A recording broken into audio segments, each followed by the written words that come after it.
किया है उसने हमें निराश किया है। जिस पर विश्वास किया है उसने हमें निराश किया है।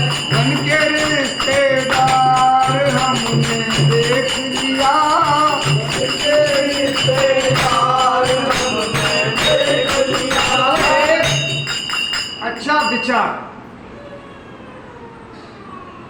घर में जब बीमारी आ जाती है किसी को तो हम सरकारी अस्पताल में जाते हैं इलाज कराने, तो वहां पर एक खतरा रहता है। कौन सा? जान जाने का, जान का खतरा रहता है सरकारी अस्पतालों में। और प्राइवेट अस्पतालों में जाते हैं तो वहां पर जान जाने का खतरा रहता है। इलाज इतना महंगा कि जायदाद भी चली जाती है। तो दोनों से बचने का एक छोटा सा उपाय, बहुत हल्का सात्विक आहार ले, दिन में थोड़ा सा भोजन करें, दूध दही फल आदि का सेवन करें तो डॉक्टरों से बचाव हो जाएगा और दोनों से बचाव हो जाएगा, सरकारी अस्पतालों से भी और प्राइवेट अस्पतालों से। अब देखो कितनी बढ़िया बात हमारे पूर्व वक्ता बता के गए हैं, मैं उसी विषय पर आ रहा हूं कि राम से बड़ा उसका नाम होता है। बहुत सुंदर विषय। भगवान राम समुद्र के किनारे खड़े हैं कि कैसे पार जाएं, समुद्र को लांघ करके और लंका पर कैसे जाएं। लक्ष्मण जी बोले कि भैया छोटा सा उपाय कि क्या कि एक बाण से इसको सुखा दूंगा। भगवान बोले नहीं लक्ष्मण। राम जी ने कहा कि हम तो सात्विक विचारधारा के लोग हैं और क्रोध में आने वाले नहीं, और बैठ करके और 3 दिन तक उन्होंने तपस्या की, आराधना की समुद्र की कि हमें रास्ता दे दो।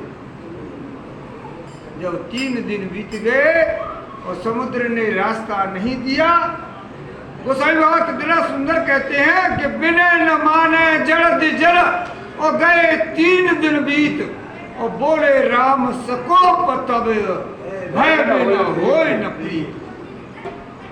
जैसे ही बाण संधान किया, समुद्र भगवान त्राहिमाम कह करके प्रकट हो गए कि भगवान क्या करते हो, मर्यादा चली जाएगी आपके कुल की और मेरे भी, समुद्र की मर्यादा मेरी भी चली जाएगी, और जितने इसके अंदर जीवधारी जीव हैं सब जो है बाण से जल करके भस्म हो जाएंगे। तो ऐसा मत करो। क्योंकि क्या करूं, मैं 3 दिन से याचना कर रहा हूं कि महाराज समुद्र में से अगर रास्ता दे दिया तो समुद्र की तो मर्यादा चली जाएगी। तो कि क्या करूं कि एक उपाय है कि क्या कि तुम्हारी सेना में नल नील नाम के 2 बंदर हैं और उनको ऋषियों का श्राप लगा हुआ है। पहले ऋषियों की मूर्तियां चुरा करके और तालाब में फेंक देते थे। ऋषियों ने कहा दोनों से, नल नील से, कि जाओ तुम्हारे हाथ से पत्थर भी पानी में नहीं डूबेगा। तो वो श्राप लगा है, आप भगवान ऐसा करो, बड़ी बड़ी शिलाएं, बड़ी बड़ी चट्टानें जो हैं और उनको नल नील अपने हाथ से छू लेंगे और वो पानी पर तैरने लगेंगी, समुद्र का निर्माण हो जाएगा, आपकी भी मर्यादा बच जाएगी और मेरी भी मर्यादा बच जाएगी। राम जी ने कहा ठीक। बानर भालू की सेना बड़ी बड़ी चट्टानों को, बड़ी बड़ी जो भूट कहते हैं गांवों की भाषा में, बड़ी बड़ी चट्टानों को धकेल करके लाते और नल नील उस पर राम नाम लिख देते और वो पत्थर समुद्र में तैरने लगे और धीरे धीरे पुल का निर्माण होने लगा और पुल का निर्माण हो गया पूरा। राम जी ने देखा कि इतनी विशाल चट्टानें और मेरा नाम जिस पर लिख देते हैं नल नील, वो पानी पर तैरता है। तो भगवान ने एक छोटा सा पत्थर का टुकड़ा उठा करके और समुद्र में छोड़ा, वो पत्थर का टुकड़ा डूब गया। विभीषण देख रहे थे, कराने लगे।